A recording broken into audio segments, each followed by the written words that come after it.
코리안 데일리 팟캐스트에 오신 것을 환영합니다. 안녕하세요, 여러분. 코리안 데일리 팟캐스트에 오신 것을 환영합니다. 저는 여러분의 차분한 가이드 태연입니다. 네, 안녕하세요. 여러분의 에너지 충전기 민지예요. 세연 씨, 오늘 날씨 정말 대박이지 않아요? 창밖 좀 보세요. 벌써 연덩이 달려 있네요. 그러게요. 서울 거리가 알록달록해졌어요. 이제 정말 부처님 오신 날이 다가오나 봐요. 맞아요. 저 어제 퇴근길에 청계천이랑 조계사 근처 지나갔거든요. 와, 진짜 입이 떡 벌어질 정도로 예쁘더라고요. 연등이 밤하늘을 꽉 채우고 있어서 막 찍어도 인생샷 각이었어요. 태연 씨도 사진 보셨어요? SNS에 난리 났던데. 사진도 좋지만 민지 씨, 혹시 연등을 왜 다는지 그 의미도 알고 있나요? 그냥 예뻐서 다는 거 아니에요? 축제니까. 역시 민지 씨답네요. 사실 부처님 오신 날은 음력 4월 8일인데 한국에서는 아주 큰 명절 중 하나예요. 연등을 다는 건 지혜와 자비로 세상을 밝게 비춘다는 의미가 있어요. 어두운 마음을 환하게 치유한다는 뜻도 있죠. 오, 치유요? 어쩐지 그 불빛들을 보고 있으면 마음이 몽글몽글해지면서 힐링되는 기분이었거든요. 사실 저 고백할 게 있어요. 고백이요? 갑자기요? 저 요즘 회사 일 때문에 스트레스가 머리 끝까지 쌓였잖아요. 매일 모니터만 보고 스마트폰 알림 소리에 가슴이 두근거리고 그래서 사고 쳤어요. 설마 또 쇼핑으로 스트레스 풀었어요? 아니요. 이번에는 진짜 제대로 쉼을 찾아보려고요. 저 다음 주에 템플스테이 예약했어요. 핸드폰 딱 끄고 산속에서 혼자만의 시간을 보낼 거예요. 우와, 민지 씨가 템플스테이를요? SNS 없이는 못 사는 민지 씨가 전자기기를 포기한다니.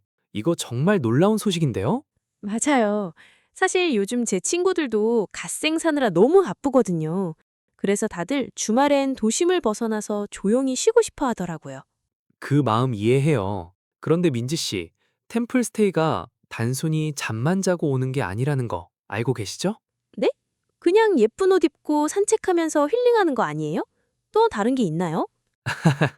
역시 민지 씨답네요. 산책도 좋지만 휴대폰 없이 지내는 디지털 단식부터 시작해서 우리가 평소에 생각하지 못했던 특별한 활동들이 아주 많거든요. 아, 설마 새벽 4시에 일어나야 한다거나 그런 건 아니죠? 갑자기 조금 걱정되는데요? 궁금하시죠? 그럼 우리 본격적으로 요즘 젊은 사람들이 왜 그렇게 템플스테이에 열광하는지, 그리고 그곳에서 도대체 무엇을 하는지 더 자세히 이야기해 볼까요? 네, 사실 저도 SNS에서 템플스테이 사진은 많이 봤는데요. 다들 조용한 절에서 차 마시고 명상하면서 엄청 평화로워 보이더라고요. 그런데 솔직히 정말 가만히 앉아서 쉬는 게 재미있을까? 하는 생각도 들었어요. 그런데 민지 씨, 제가 한 가지 걱정되는 게 있어요. 민지 씨 하루에 인스타그램 확인을 몇 번이나 하세요? 제가 보기엔 거의 5분에 한 번씩은 휴대폰을 보시는 것 같은데. 헐, 태연 씨, 너무 예리하신 거 아니에요? 사실, 맞아요. 눈 뜨자마자 알림 확인하고 밥 먹을 때도 사진 찍어 올리고 자기 전까지 유튜브 쇼츠 보다가 잠들거든요. 저 완전 중독 맞죠? 그런 민지 씨가 휴대폰을 반납하고 산속절에서 1박 2일을 보낸다뇨. 그거 거의 디지털 감옥 체험 아닌가요? 아마 1시간만 지나도 내 팔로워들이 날 찾고 있을 거야 하면서 손이 떨리실지도 몰라요. 에이, 태연 씨, 저를 너무 낮게 보시는 거 아니에요? 저도 가끔은 이 소란스러운 세상에서 로그아웃하고 싶을 때가 있다고요. 요즘 제 주변 친구들도 보면 일부러 전자기기 없이 지내는 디지털 단식을 하러 템플스테이에 많이 가요. 단순히 잠을 자러 가는 게 아니라 나를 괴롭히는 그 수많은 알림 소리에서 도망치고 싶은 거죠. 아, 도망이라기보다 치유를 위한 공간을 찾는 거군요. 요즘 한국 사회가 워낙 경쟁도 치열하고 빨리빨리 문화가 강하잖아요. 그러다 보니 젊은 층 사이에서는 역설적으로 아무것도 하지 않는 시간, 즉 고요함의 가치가 더 커지고 있는 것 같아요. 맞아요. 바로 그거예요. 치유. 예전에는 절이라고 하면 나이가 많으신 분들이나 불교 신자들만 가는 곳이라고 생각했거든요. 그런데 요즘은 종교랑 상관없이 그냥 쉼표가 필요한 사람들이 모이는 것 같아요. 태연 씨는 템플스테이 가면 뭐가 제일 기대될 것 같아요? 저는 역시 고요함 속에서 즐기는 바루공양과 명상이 궁금해요. 민지 씨, 바루공양에 대해서 들어보셨나요? 바로 공양이요. 그게 절에서 밥 먹는 거죠? 그냥 비빔밥 같은 거 나오는 거 아니에요? 하중감이 맞지만 훨씬 더 깊은 의미가 있어요. 바루라는 그릇에 담긴 음식을 하나도 남기지 않고 다 먹어야 하거든요. 심지어 마지막에는 단무지 한 조각으로 그릇을 깨끗이 닦아서 그 물까지 다 마셔야 해요. 내가 먹는 음식이 어디서 왔는지 생각하며 감사함을 느끼는 과정이죠. 헉, 그릇을 닦는 물까지요? 저 편식 심한데 어떡하죠? 고기도 하나도 안 나오잖아요. 저 사실 고기 없으면 밥 잘 못 먹거든요. 갑자기 예약 취소해야 하나 고민되는데요? 민지 씨, 걱정 마세요. 요즘 절음식, 즉 사찰 음식이 얼마나 맛있는데요.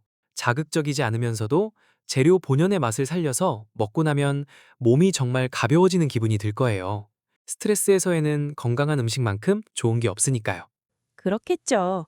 그리고 저는 명상도 정말 기대돼요. 새벽에 차가운 공기를 마시면서 숲길을 걷는 걷기 명상 말이에요. 핸드폰 진동 소리 대신 새소리랑 바람 소리만 들으면 정말 마음의 평온이 찾아올 것 같아요. 맞아요. 숲을 산책하다 보면 잡생각이 사라지기도 하죠. 우리는 보통 미래를 걱정하거나 과거를 후회하느라 현재를 놓치고 살잖아요. 템플스테이의 핵심은 바로 지금 이 순간, 내 호흡과 내 발걸음에 집중하는 법을 배우는 거예요. 와, 태연 씨 설명 들으니까 갑자기 철학적인 느낌이 확 나는데요? 저 진짜 이번에는 인스타 올릴 사진 찍는 건 포기하고 제 마음속을 좀 들여다보는 시간을 가져봐야겠어요. 민지야, 그동안 고생 많았어 하고 스스로 토닥토닥 해주기도 하고요. 좋은 생각이에요. 진정한 치유는 외부가 아니라 내 안에서 시작되는 거니까요. 그런데 민지 씨, 템플스테이 가면 꼭 지켜야 할 예절들이 몇 가지 있는데 혹시 알고 계세요? 에? 예절이요? 그냥 조용히만 하면 되는 거 아니에요? 태연 씨, 얼른 알려주세요. 제가 워낙 덤벙거리는 편이라 혹시 절에 가서 저도 모르게 예의 없는 행동을 하면 어쩌죠? 스님께 혼나면 정말 창피할 것 같아요. 민지 씨, 너무 걱정 마세요. 스님들은 자비로우니까요. 그래도 미리 알고 가면 더 좋겠죠? 그래서 제가 한국인들만 아는 절에서의 비밀 규칙을 몇 가지 알려드릴게요. 이건 교과서에도 잘 안 나오는 거니까 잘 들어보세요. 오, 비밀 규칙이라니요? 정말 궁금해요. 얼른 알려주세요. 현기증 난단 말이에요. 우선 절의 중심인 대웅전 같은 건물에 들어갈 때예요. 민지 씨, 건물을 보면 문이 보통 3개가 있잖아요. 어느 문으로 들어가실 거예요?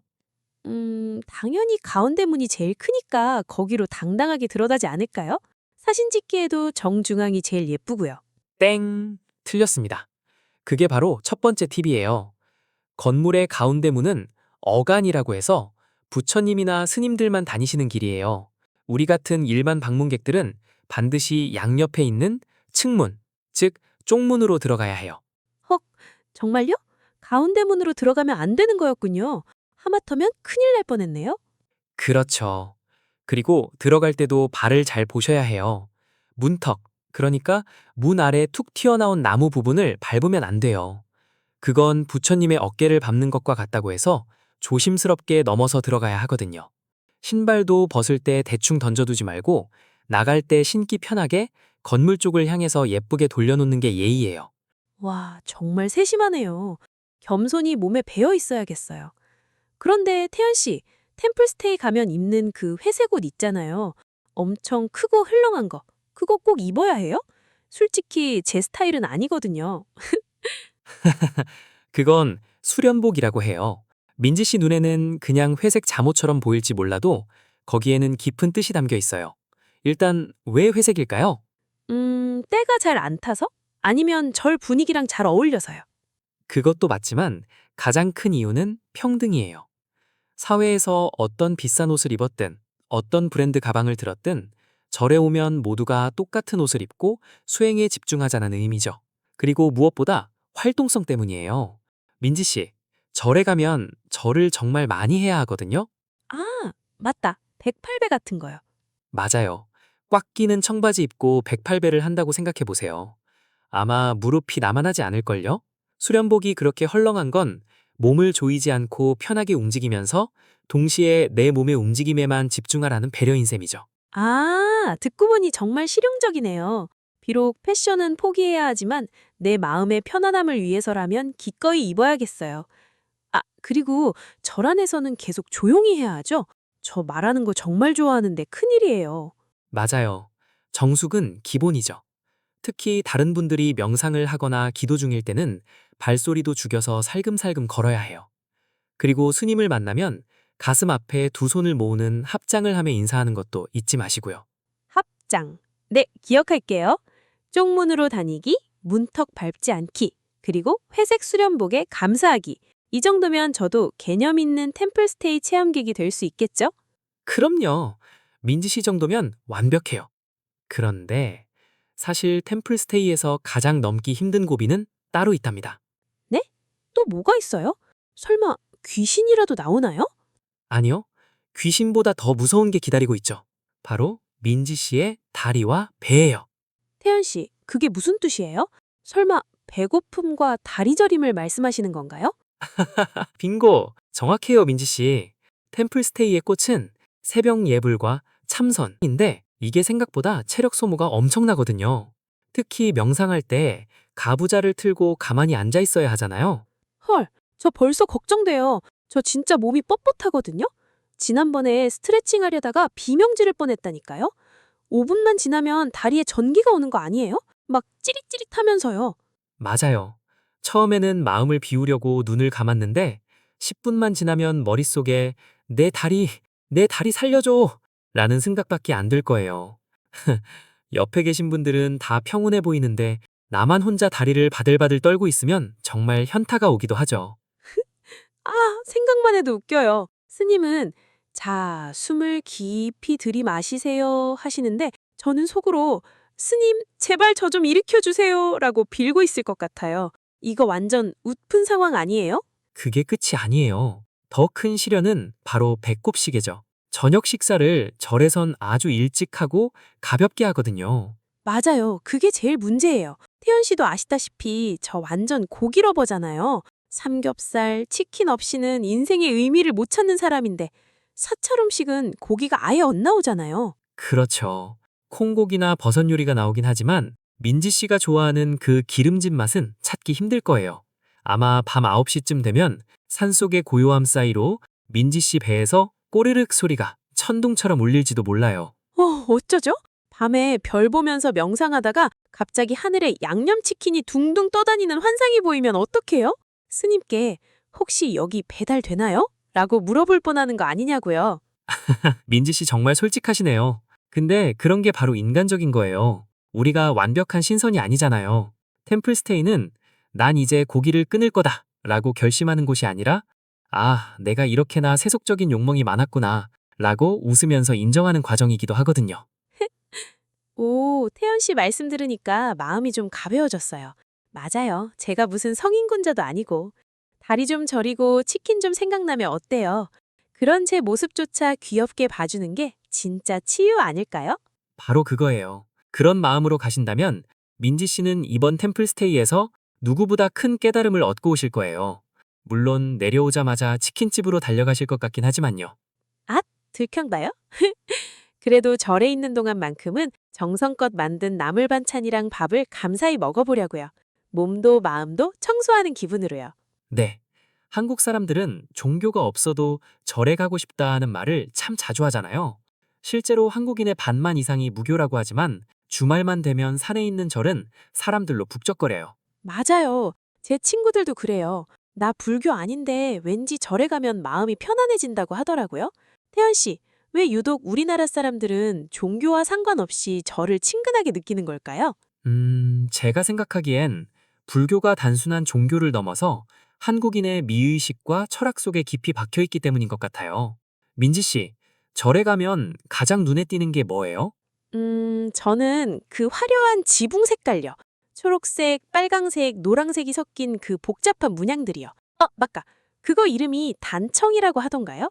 오, 정답이에요. 단청은 한국의 전통적인 미적 감각을 가장 잘 보여주는 요소 중 하나예요. 5가지 색깔, 즉 오방색을 사용해서 자연과의 조화를 표현한 건데 이 색감들이 한국인들에겐 아주 익숙하고 편안한 느낌을 줘요. 우리가 한복을 볼 때 느끼는 그 우아함이 절의 건축물에도 그대로 담겨 있는 거죠. 아, 그래서였군요. 그냥 예쁘다고만 생각했는데 그게 우리 문화의 뿌리 같은 거였네요. 사진을 찍어도 절 특유의 그 고즈넉한 분위기가 담겨서 정말 좋아요. 그렇죠. 그리고 건축뿐만 아니라 한국인의 성격에도 불교 철학이 스며 있어요. 민지 씨, 한국하면 제일 먼저 떠오르는 단어가 빨리빨리잖아요. 당연하죠. 지하철 문 열기도 전에 줄 서 있고 인터넷 1초만 늦어도 답답해하는 게 우리잖아요. 맞아요. 그런데 이렇게 치열하고 빠른 사회에서 살다 보면 금방 지치기 마련이죠. 그때 우리를 붙잡아주는 게 바로 불교의 무상이라는 개념이에요. 모든 것은 영원하지 않고 변한다는 뜻인데 이게 역설적으로 우리에게 위로를 줘요. 지금 이 힘든 일도 결국 지나간다는 믿음을 주거든요. 아, 잠시만요. 태연 씨, 방금 그 말씀 들으니까 갑자기 생각난 게 있어요. 제가 지난번에 등산을 하다가 우연히 절 근처를 지나갔거든요. 그때 처마 끝에 달린 풍경 소리를 들었는데 와, 진짜 신기했어요. 오, 풍경 소리요? 어떤 느낌이었는데요? 그냥 땡땡 하는 맑은 소리인데 그 소리를 듣는 순간 머릿속이 갑자기 하얘지면서 걱정거리들이 싹 사라지는 기분이었어요. 솔직히 말씀드리면 어제 백화점에서 스트레스 풀려고 쇼핑할 때보다 그 풍경 소리 5분 들은 게 훨씬 더 힐링되더라고요. 민지 씨, 쇼핑보다 풍경 소리가 더 좋다니 이제 정말 도를 닦으실 때가 되는 것 같은데요?